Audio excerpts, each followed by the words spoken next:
What we've got here is failure to communicate. Hey, I'm UFC President Dana White, and you're in the ring with Callum McGregor. To me, the Lions are the number one rankings out there. Those guys are the ones who really do their homework, you know what I mean? But this fight, I'm telling you, it's a flip of a coin. We did not tap. Let's go! Let's go!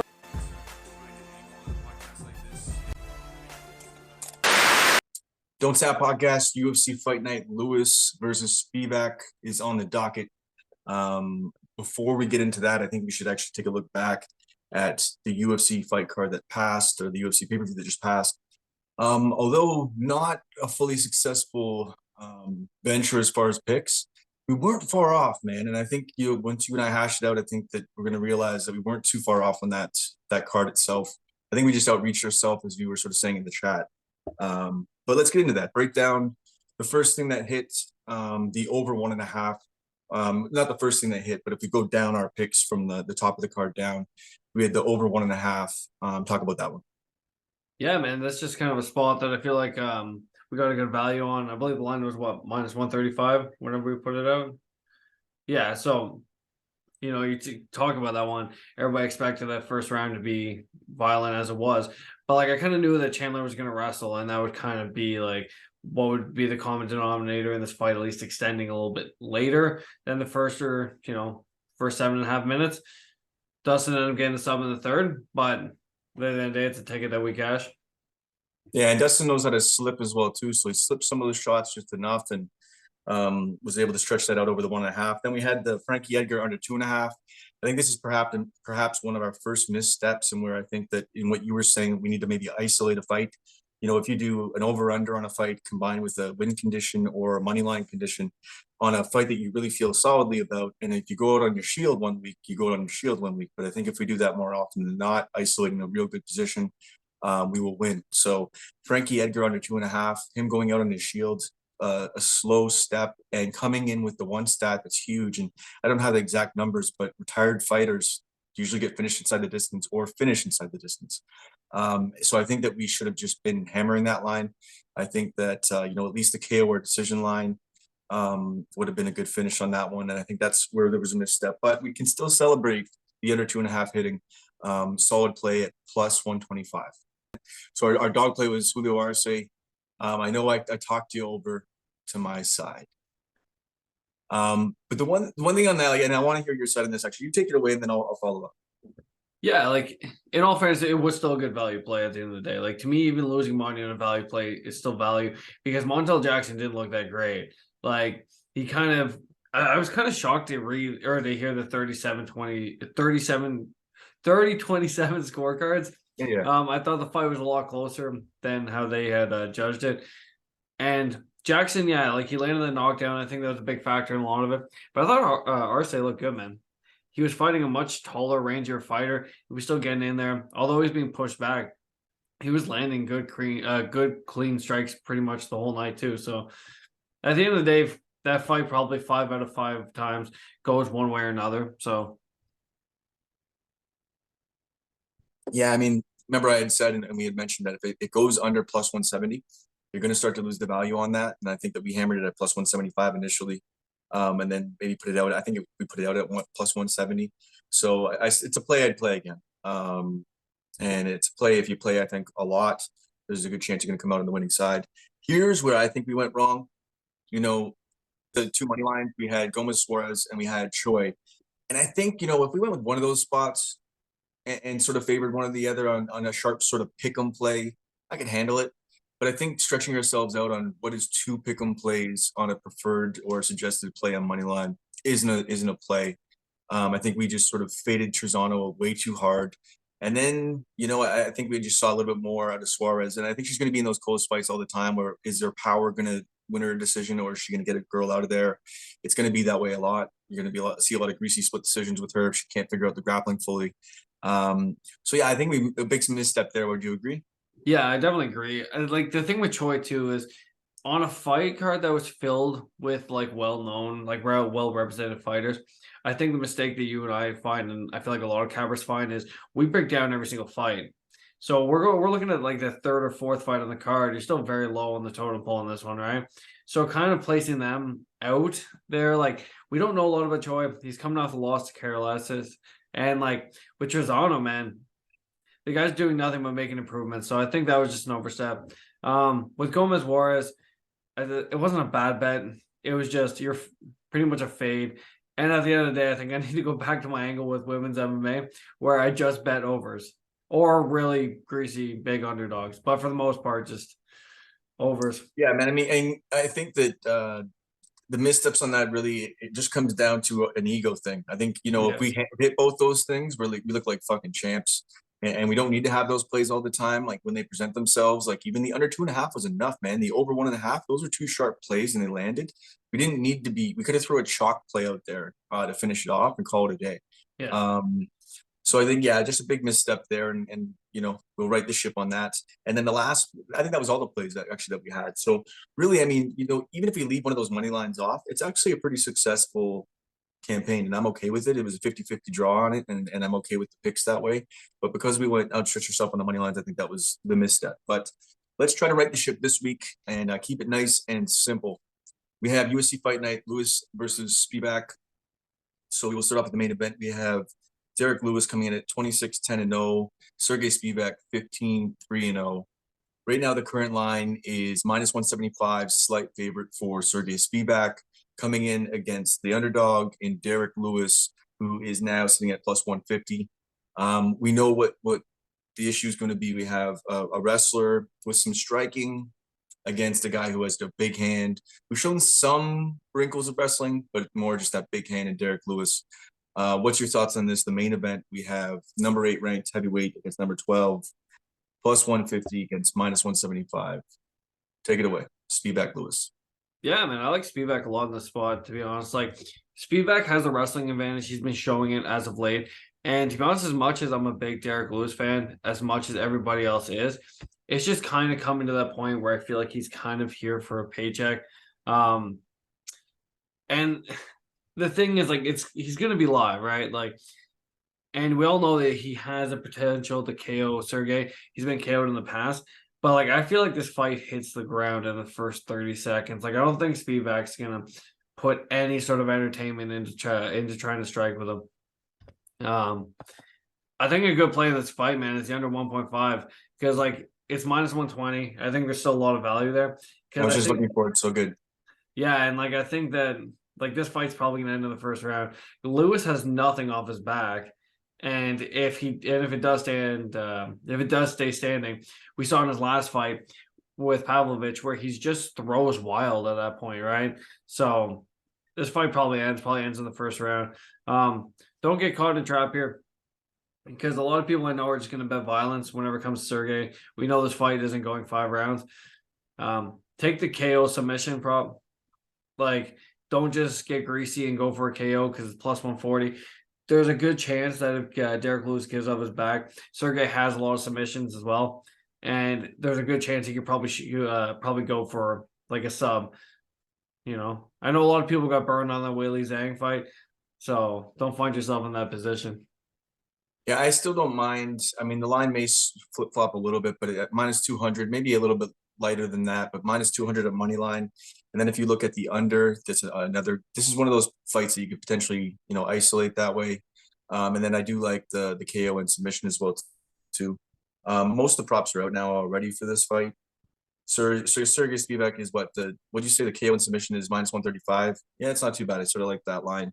But you could play this, a couple different shots and isolate this fight because it's really going to end inside the distance. I cannot see this going the distance. Either you're going to see Spivak be put back on his heels real quick with a big shot, or you're going to see him just sort of ragdoll Lewis on the ground and eventually put him out. So I'm with you on that. This one's pretty easy to break down, and I'm glad that all the odds are out there already. So next fight on the card, the co-main event, we have Kennedy Njoku against Ian Cutelaba. Cutelaba 16-8-1 against Kennedy Njoku 10-3-0. And I mean, a lot of people are really singing the big praises for Kennedy at this point, and they're putting him in parlays. Man, this guy was in early prelims not too long ago, and people were fading him. So it's funny how the world turns when we fade someone so hard. This is a dangerous spot to be. You know, a lot of people are looking at Cutelaba as a fade, but I don't know, man. I want to hear what your take is, but we have Cutelaba, as I said, coming in at 16-8-1, and he is a slight underdog at plus 145 against the minus 170 favorite of Njoku. Take it away, man. What's your take on this one? I have a feeling we're pretty aligned on this one. Yeah, man. I like Kennedy in the spot. We've seen a lot of improvements in his last fight, and honestly, I cannot trust Ion Cutelaba with my money ever again. I feel like my return on this guy is so low. Excuse me. Every single time I come in here, I'm like, nah, man, he's live, he's aggressive. I'm like, the guy just has no fight IQ whatsoever. No. And that's it with Kennedy in his last fight, man. Like, he showed great grappling. He's starting to come together with his striking. And I think at some point in time, like, he's going to be able to put this all together. And I just feel like Ion Cutelaba, like, he's shown time and time again that his wrestling defense isn't great. He had, like, a couple good wins over guys like Roundtree and stuff like that, but like at the end of the day, like his wins are far from impressive. And I feel like he more is based on intimidation, like scaring the shit out of his opponents, screaming in their face on the scales. Like, so I think Kennedy's just a more complete martial artist, definitely has a higher ceiling. And I think Ion's kind of on his way down, although I think he's actually only like 28 years old, which blows my mind because he looks like he's 40. But I think Kennedy wins. I think he wins inside the distance. And obviously the KO is sitting at plus 110. But Kennedy by submission is plus 1100. That's the one right there. That's the it. play right there. That's my play I was just going to come in with. Yeah, so that's nice. That's going to be one of our plays, I think, if you're agreeing, because I don't think you put this in a parlay, because I think the danger is, yeah, okay, what if Ion Cutelaba does have a breakout fight for the first time in a couple fights and does catch Kennedy? It blows up a bunch of parlays and or whatever the hell you're doing. Don't do it. Just don't do it. Don't parlay this up. I just don't think it's a spot too, but I would agree with you 100%. The reason why Kennedy's giving me confidence is what he did to Carl Roberson, his wrinkle in the wrestling, and it's his leverage with the arms is why I think the submission's live. You know, he's got that Johnny Walker, not a guy known for submissions, but can get submissions off because he has that long leverage. We got the Tarantula, Jalen Turner, who has that long leverage and hits that submission game. You know, bottom line is there could be a neck really easily taken in this, if not taken from the back in a rear naked choke. But yeah, man, I think it's definitely a play. I'm with you on that. It's just don't parlay it just in case. Fight doesn't that's go. a sprinkle. Well, yeah, 100%. I mean, even looking at like what's the second round submissions are a thing that hit as well too, man. That's something I've been trying to track as much as possible to see. Second round submissions tend to plus be a 2,800. Yeah, man, like that's some. I like it. I like it. If that's going to be our left field play, which I don't think is so left field, considering Ion Cutelaba's losing condition has been submission more recently. I like it a lot. So now we're very excited about this. This is better than sort of scraping through with some picks that don't hit. Next fight on the card, we have Chase Sherman against Waldo Cortez Acosta. Chase Sherman coming in at 16-10-0 with some momentum against a guy in Waldo Cortez Acosta who is being pegged as the boxer. And I'm going to be honest, I don't really see it. I don't in the older tape. If you watch a little bit of tape from him on regionals, you can sort of see some glimpses, but there's a lot of holes in it. He's fast, but man, I think someone that can come in and run a game plan on him. I don't know, man. I want to hear what you have to say. There's a small sample size, so you know, often our opinions can get inflated about people based off of one event. And I wasn't really impressed with the cost in his last fight. Looked like he was losing it, but we have Chase Sherman 16-10-0 coming in against Waldo Cortez Acosta, trying to hand off everyone to you right away. Right now he's minus 200. He just came off the Dana White Contender Series. This is not a diehard MMA play. I don't know what it is. Plus 170 Chase Sherman, the Vanilla Gorilla. I'm not saying I'm going to make it a hammer play. I'm not saying I'm even going to make it a preferred play. But if I even go anywhere near this, I'm not touching Acosta. Take it away. What's your shots on this one? Waldo Cortez Acosta against Chase Sherman. So here's the thing, and I can't believe I'm actually going to say this, but I will probably bet Chase Sherman in the spot. Just because there's one thing, right? One thing Chase Sherman does is throw leg kicks, and that's one thing Jared Vanera did to Acosta 3 weeks ago, and his leg was not in good condition out of that fight. So if you're going to tell me that's going to come in here and be like 100% now, that's probably not it. And I'm sure Chase Sherman sees the exact same thing. He's for sure going to target that leg. 100%. I like that. I think that's you're going to see that right away early, and if he doesn't check those and or get away from those, it's going to be a pretty quick night. I think he's going to attack that leg. And even then, like, you look at Acosta, man, like, he's not really finishing that many people. Like, he's got a couple finishes in the LFA, but like a lot of his fights do go to decision. As you said, like, his boxing didn't look that crisp. And in all fairness, if you're gonna box up anybody, it's gonna be Jared Vanderaa. So, and like Chase Sherman's boxing is pretty solid, man. Yeah, like, he's not used it that well bad. to stay away from the big power of some other heavyweights. So I just think that he's so live here, it's ridiculous. But I think minus 200 to a guy who just came off the Dana White Contender Series is just fucking stupid. Doesn't make any sense to me. He throws a big looping overhand that you actually see coming. Even though it's fast from his shoulder through, it comes through quick. You can see it set up. It's there. Like, so I don't know. Yeah, and in all fairness, like, to like Chase Sherman, he's actually fighting UFC caliber fighters. I said, like, this is I don't want to say it's a big step up for Acosta, but like, everybody expected him to just destroy Vanderaa. And as I said, that fight was close. Yeah, whatever, you want a unanimous decision, but like, it was far from being an ass kicking. So I'm surprised to see this line as wide as it is. Vanderaa is a bag of hockey pucks, though. I don't know if we can gauge anything off of that, but I just still, regardless of that, it was just doesn't change how a guy's fades in a fight and how a guy, I don't know, he just looked like he was throwing too much into his punches. Maybe he was overexcited. Maybe we see something completely different. It may be just a stay off, or it may be a play that I touched that I don't talk about. But we'll talk about it on the podcast. We'll make our pick, but I don't know if we can really make it a huge play. But we'll jump into the next fight on the card. We have Muslim Salikov against Andre Fialho. 18-3-0, the bets in Muslim Salikov against the 16-5-0. I mean, he's been pretty active too, but the younger fighter in Andre Fialho.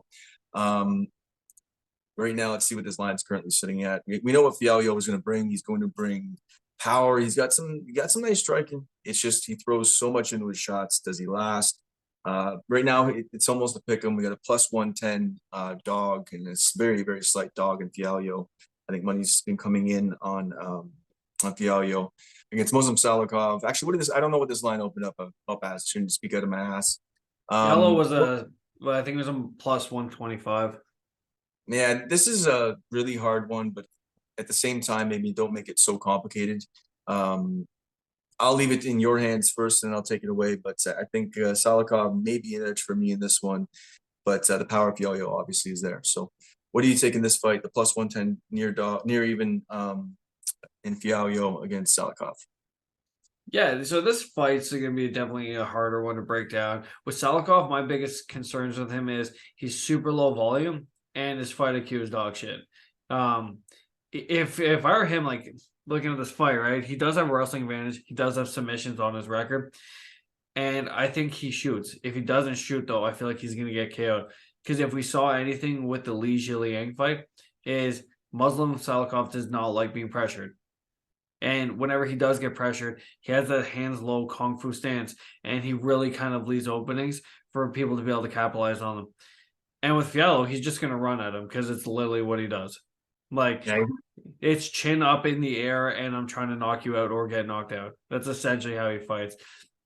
My favorite play on this fight, I will pick Fialho for the sake of the pick, just because I think Muslim's old and I'll take the puncher's chance over the fact that he's actually going to wrestle.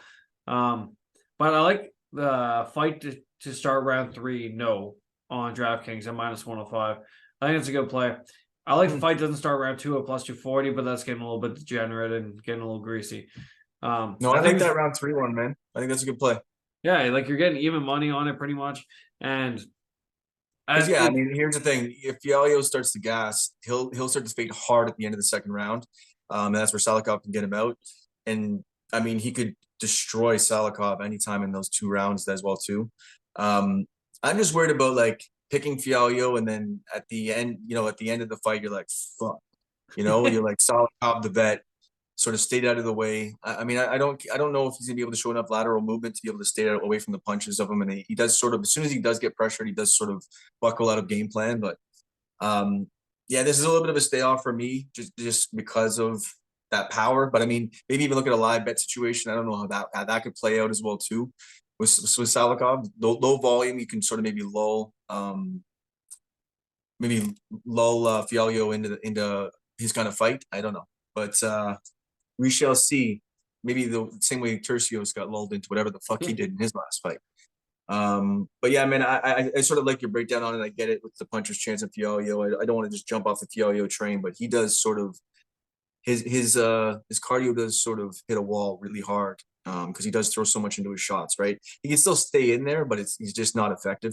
And for someone like Salikov, that'll be dinner for him if that does happen late in the fight. So I'm gonna, you know what? I'll go with you. I'll go with Fialho. I'll back you on this one, but I'm not gonna make any preferred play on it. But I could go either or, and maybe even flip my decision by game day. Hey, you know what? No, if you want to get real greasy and degenerate I do on like this, that doesn't start third round. What was that again? Minus -105. Okay, and go ahead. Yeah, if you want to get greasy and degenerate on this, we know that Fialho is going to be live as hell in the first. If he doesn't get the KO in the first, he's probably going to be gassed. And Muslim Salikov by submission in round 2 is plus 3,500.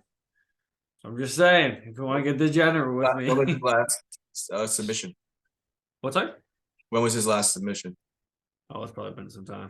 He hasn't really shown. Yeah, he doesn't much really shoot for that. He's all just strikes, right? Well, no, he's lost to win arm triangle choke long time ago, 2017.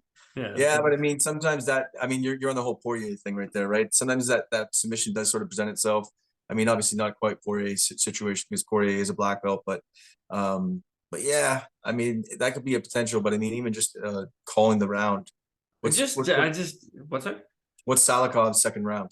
Okay, well, we can even come back to it after, but we'll jump to the next fight on the card. That is an inflated line, and rightfully so, I think. Jack Della Maddalena, 12-2-0, who is your favorite fighter's favorite fighter, the UFC darling, the prospect guy coming up because he fights like I mean, his nose tells the story. 12-2-0 against Danny Hot Chocolate Roberts, 18-6-0. I mean, Hot Chocolate ain't so hot. He I don't know if it's poor fight IQ, or I always mention this, whether it's poor fight IQ or belief in yourself, or he just gets sort of lost in there at times too. Solid striker, but then finds himself behind and also gets tagged up pretty good. Loses a unanimous decision against Trinaldo in a fight I think he should have won, and I was backing him in that fight. But yeah, anyways, I'm definitely obviously not on the Hot Chocolate train, but you will likely have the same breakdown as me and everybody else in the world on this fight. Right now, the line's currently sitting at -450 unbettably to Maddalena. You're going to have to dig for props on this, and I'm okay with Maddalena inside the distance that we'll talk about. Plus 340 for Danny Roberts, and it's one of those situations where I just don't see value in the big dog at all, because I just don't think that he is going to be able to match Maddalena anywhere in this fight. But want you to take it away. What's your thoughts on this one, Maddalena against Roberts? Yeah, I mean, like everybody else, man, I'm all in on Jack Maddalena on this one. This guy's gonna be on top of everybody's parlays. It's gonna be on top of everybody's tickets. Even the plus 175. Even the plus 175, I don't hate as a KO. Like, or sorry, the minus 175. Like, you're still paying juice on it, but yeah, like I just don't see, as you said, like where he has a chance in this fight. He pretty much gets finished in every single one of his fights. He's shown nothing since coming to the UFC. And I think this is just a showcase fight. So I think Jack Maddalena wins. I think he wins inside the distance. And there's nothing more to it. It's -100 at Bodog right now, right? I'm giving out some lines based on Tapology, and they're drawing on lines whenever they updated it last. But he's -560 on DraftKings. Yeah, man. I mean, even had trying to find a prop on this, or even honestly getting value out of it in a prop or in a parlay, maybe not be there. So not if under 1.5 -130 isn't bad. Like, I think Jack gets this done in the first round. You know what? That's probably a best way to play this one. We don't know if we'll make it a play, but that can definitely be on deck for something if we do not find enough plays. I'm okay with running over and unders and not being sold on a side on a lot of cards. I don't care. Next fight on the card, we have Zhalgas Zhumagulov against Charles Johnson. Zhumagulov coming in at 14-7-0. Charles Johnson 11-3-0, coming off a loss to a badass Russian man. So with this fight, man, it's a prospect versus a guy who's been in the UFC for a little bit of time. And I'll give you a little bit of a lean for me. I mean, minus 165 for Johnson coming in. It's his second fight in the UFC now. Against Zumagulov. I think everything that Zumagulov does well, I think Johnson's going to be able to figure out and counter. I love this kid. I think he's going to be a problem in the future.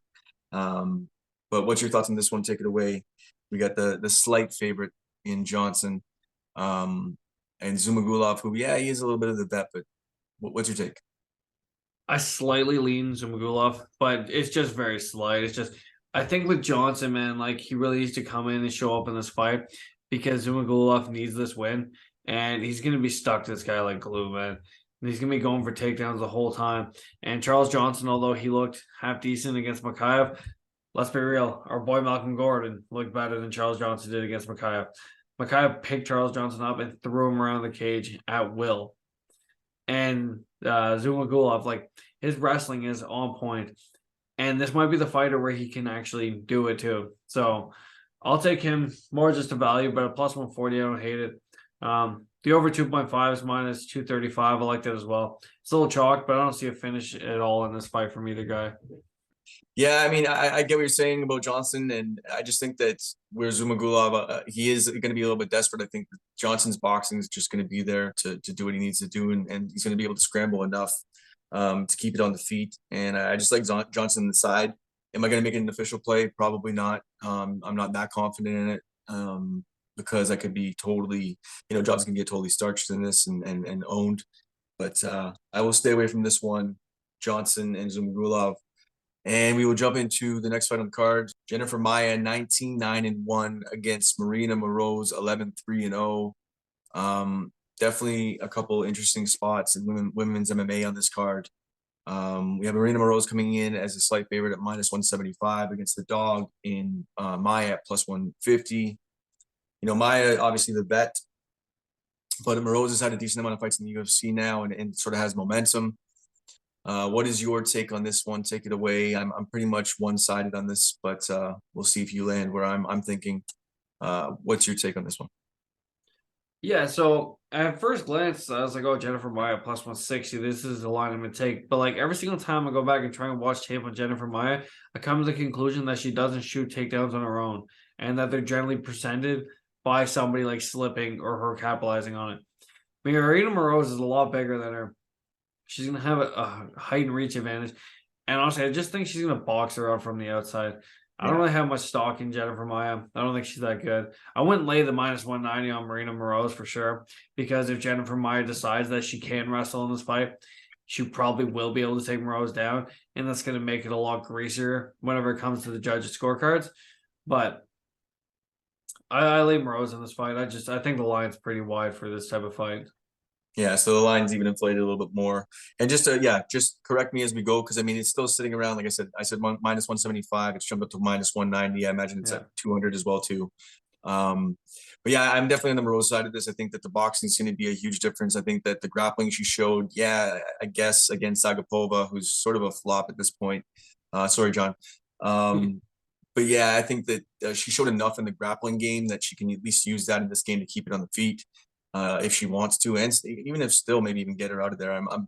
Maia is going to really present one big issue, and that's marching forward with some power. And I think that she's going to be outboxed. As long as she doesn't get top position, I'm happy. And I just don't see that happening really. And even if she did, it would only be for a short period of time. And I think that Moroz just sort of skates on her. So I'm definitely high on Moroz in this spot, but the line, is if it's at minus 190 now, definitely not into it. But by decision, it's sitting at what now? Minus 105. Yeah, I mean that's cool. I'm not really jumping on it, but No, there's no value. No value at all. Next fight on the card, we have Miles Johns 12-2-0 against Vince Morales 11-6-0. We have the line currently sitting at plus 115 for Morales. This is a slight dog against the minus 145 Miles Johns, who presents obviously issues on the feet with power. But also has that same issue that some guys with power have, is when you throw a little bit too much into your shots, you start to fade a little bit. It doesn't necessarily mean he's going to go right off a cliff, but he definitely does start to fade. against Vince Morales. It's pretty much a pick 'em at this point, and this is the danger zone that we lived in last week. What's your thoughts on Miles Johns, Vince Morales? Take it away. Yeah, like I like Miles Johns in this fight, man. I think that although he didn't look good in his last fight against Castaneda, and I'll be the first to say that because I had him for sure, and he was on the top of my tickets. But I think he'll learn a lot from that fight. The guy has all the skills to be a great fighter, man. He just sometimes he struggles to put it together. And for a big, muscly dude like that, when he starts throwing caution in the wind against guys that he's not necessarily going to put out, then that's where I think he finds himself in trouble. And that's where his arms start to get inflated, and the grappling heavy approaches start to come into play. And then and he gets choked out in the third round, like it's going to happen. But with Vince Morales, like I don't really feel like this guy's ceiling's that high at all. And I think that John's going to be able to come out here. He's going to land probably bigger, stronger punches. Yeah. There's not really the threat of the takedown coming from Vince Morales. So unless you really see unless you really see that he starts to gas, then maybe take the live bet on Vince Morales. But I think realistically, he should be able to win the first 2 rounds fairly easily, even if he does show some sort of gas tank issues down the stretch. Yeah, I think Vince Morales, though, his only path to victory is mixing in a little bit of wrestling and some cage work. Yeah. If he doesn't, he's gonna end up getting hit. You're playing with fire with Johns, so he's gonna have to mix that wrinkle in. If he doesn't, it's gonna be a long night for him. But once again, another fight that's just so tight. Although it's a good shot on Johns, there's a little bit of value there, but I just don't know how I feel about this level of MMA and betting that line. Next fight on the card, we have Maria Oliveira, 13-5-0 against Vanessa Demopoulos, 18-4-0, jumping Joe Rogan's arms, sloppy Demopoulos. Maria Oliveira, who, she's not one-dimensional in her striking, but she definitely presents, 1 or 2 avenues. She throws some leg kicks, throws out the jab, keeps it pretty simple. But Spider Girl versus Lil Monster Demopoulos. We have a former stripper. I don't know even know why we bring that up anymore. Against Maria Oliveira, Spider Girl. What's your thoughts on this one? We have the line currently sitting at plus 100, so even money for Vanessa Demopoulos against the minus 120 favorite in Maria Oliveira. Take it away. Yeah, like there's 2 ways to tackle this fight. Like it's either I think that Maria Oliveira is gonna be able to keep her distance to the bigger fight and be able to land. There's kind of a similar breakdown to what I just said about the Jennifer Maia fight. Like Vanessa Demopoulos does not win this fight on the feet. That's just kind of the reality of it. Oliveira's got real crisp striking, really good kicks, and overall will be able to outpoint her for sure. If Demopoulos gets the fight to the ground, man, that submission's live. So that's really the only angle I would take on this one at all, to be honest. I think it's too close to call. I think there's a lot to be learned about Maria Oliveira and where she stands in the division. And Vanessa Demopoulos is kind of a parlay killer. She always has been. So she's someone that'll fight for your money, but yeah, Maria Oliveira, the striking's there, the stand-up's there, and if it stays on the feet, she's likely going to tag her up. Demopoulos wants to play into chaos, right? So she's going to march forward, take a couple shots, fall into you, maybe land a shot, fall to the ground and take you with her and try to get a sub out of it. It's not going to be a clean takedown. It's going to be, a sloppy jiu-jitsu type takedown or, a car accident type situation in order for her to get it to the ground. So I would lean the Oliveira side on this, but, there's not enough value on Demopoulos. No. She is someone that'll fight for your money, even if she's sitting at, I said plus 100 right now, even if she's sitting at plus 120 right now. That's not enough value for me to jump on it. But if you're looking at a card to just spam bet women's MMA underdogs, this might be the one. Next fight on the card, we have Fernie Garcia against Brady Highstand. Fernie Garcia coming in at 10-2-0. Highstand coming in at 5-2-0. But Fernie Garcia is the favorite, minus 150 against the dog, in plus 125, Brady Highstand. What's your take on this one? Take it away. Yeah, like this fight's pretty easy for me, man. I'm with you. I'm not a big fan of Fernie Garcia. I think that Brady Handstand's able to just utilize his wrestling background, get this fight on the ground, and pretty much control him for the majority of the fight. I don't know where Fernie really is going to win this fight, but that being said, it's very low level. We don't know a lot about Brady, and it's going to be one of these fights where I definitely wouldn't be putting it anywhere. I wouldn't put your money anywhere near it in that regard. Still Yeah, away. So if you look at Brady Hiestand, he hasn't fought in quite some time. We don't know yeah. how good his striking can come along. The young guy, his striking could be, coming along leaps and bounds. And to be honest, he's even almost hoping for a situation where if Fernie catches him, if they drop to the ground, Brady wants to go there, right? So he's going to want to implore his grappling, and he's slick with his grappling and relentless. So I just think that if it gets to the ground in any way, whether he's in the bottom or top, I think he's going to be able to find the top and do what he needs to do, and get this fight done. But yeah, I feel like I have a strong take on it, but at the same time, it still is a fight that I would like to stay off. But I don't know if it goes the distance. I'm going to be honest. But either way, don't really have a bet in it. But I just I find when I want to fade someone so hard that maybe from now on needs to be a fight I stay off of, because I think that Fernie Garcia isn't at this level, and I think that the level of grappling is going to be a huge problem for Hiestand. So I will pick Hiestand, and I think you're on the same side, but no official pick for the podcast as far as a suggested play. So Last fight, but first fight on the prelims, we have Natalia Silva, 13-5-1 against Teresa Bleda, 6-0-0, making her debut, coming up Dana White Contender Series.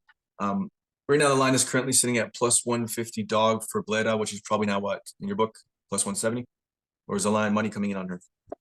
right now it's plus 140 for Bleda. Okay, so we're going the other way with it. So money's starting to come in on Bleda. There's the grappling advantage. But I want you to take this one away. What do you see here? Obviously, we got to see Natalia Silva, a great example of someone that you don't see coming.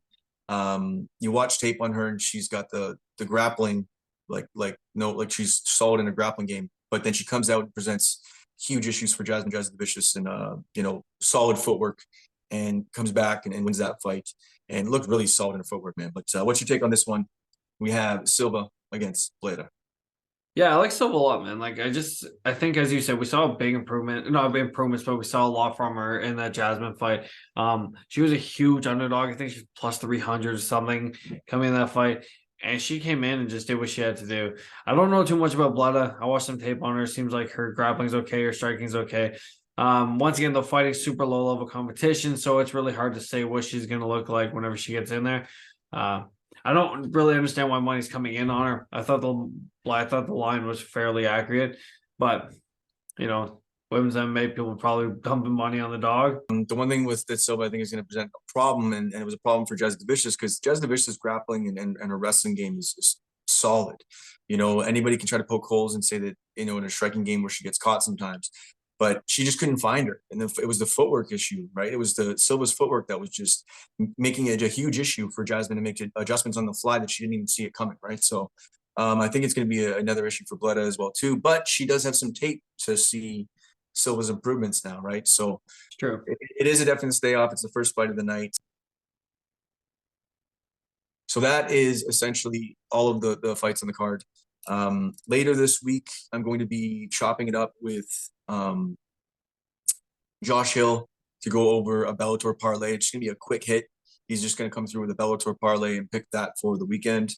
But let's come through with our spots here for this week on the UFC Fight Night card. What is your take on the Derek Lewis Spivak fight? Do you want to just keep that to an under? Yeah, I think the under is the best play in that one. So what's the line? Right now, it is sitting at, I think, a minus 130. Minus 120 for the under 1.5. Minus 120, under 1.5. Derek Lewis, Sergey Spivak. On the Ian Cutelaba fight, Kennedy and Njoku. This fight doesn't go the distance. Is definitely a play.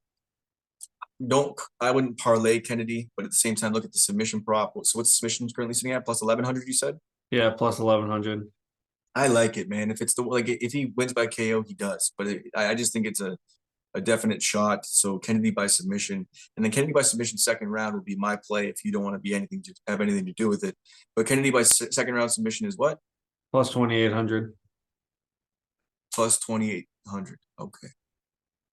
Daddy needs a new fucking car. Next, we have Chase Sherman against Waldo Cortez Acosta. And while we have an opinion, I don't think we have a play on that one. Would you agree? I agree.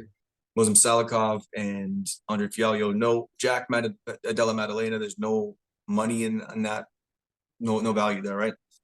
No, not at all. Oh, you know what fight we actually missed? and we'll go over it right now. It's fine. It's Ricky Turcios against Kevin Natividad. And I don't need to talk too long about this one. But Ricky Turcios 11-3-0 against Kevin Natividad, coming in at 9-3-0. And Turcios, someone who showed some good upside as far as the striking, did not show that when he was basically lulled into a Zahabi affair. And I think sort of scared of the Zahabi power. I was on the Zahabi side of that one. I felt good about it. I mean, I think Turcios came in with a little bit of, it was like Caitlin Jukagian and Rose Namajunas had a baby. It was like a lot of Kias and nothing landed. So Turcios didn't look that great, but I'm on the side. On Twitter, a lot of people are not wanting to fade him too hard because they think it's a one-off situation. But really, I don't have a huge play on this one. We got Kevin Natividad coming in with some striking, not really much else. And really, it's going to be, if Zahabi comes up with the volume, it's going to be a problem for a low volume Natividad. But we have the dog right now at plus 125, Natividad against Turcios, the favorite, minus 150. What you take? Yeah, I like Ricky in this fight, but as you said, it's not a strong play, man. I need to see more of this guy. It's just one of these show me spots where he should win this fight. But there's a reason he's not a minus 200 favorite, and that's because nobody will take him that much with their money. The second he balloons up at all, people are going to take the dog, because going by his performance in his last fight, there's a good chance he loses this fight. So you really got to see if that was just a one-off situation. So no real play for me either, just kind of a show me spot. And then what's Jack Della Maddalena round 1 and 2? Jack Della to win in rounds 1 and 2 is minus 165. I like that play. Jack Della in 1 and 2, minus 165 podcast play. Derek Lewis, Sergey Spivak under minus 120, under 1.5. Yeah. Kennedy and Njoku by submission, a little more of a tinfoil play, plus 1,100. Second round, plus 2,800. That's the sort of a side play. Okay, as I said, we have Coach Lyndon Whitlock and Josh Hill coming on to give us some early takes on an upcoming UFC card, as well as the Bellator parlay. So we're going to come up with a Bellator parlay for Friday. But yeah, man, I look forward to chopping it up with you again. It's going to be a little bit of a break, but hopefully we can maybe come out with a show next week. Maybe analyze some of our bets, maybe see where we went wrong the past couple of weeks, the past even 2-3 months, and even look at some spots that we did great in, and celebrate that as well too. That's it, brother. Let's Okay, do it. man. For Nick Eagle, I'm Callum McGregor. We like to break down angles, chop it up, and just talk some shit sometimes. But we are not fighters, and as much as he says it, we are not officially cappers. We're just guys that love fights, love to break it down, and that's it. And if you don't like it, what we got here is Failure to communicate. Hey, I'm UFC President Dana White, and you're in the ring with Callum McGregor. To me, the Lions are the number 1 rankings out there. Those guys are the ones who really do their homework, you know what I mean? But this fight, I'm telling you, it's a flip of a coin. We did not tap. Let's go! Let's go!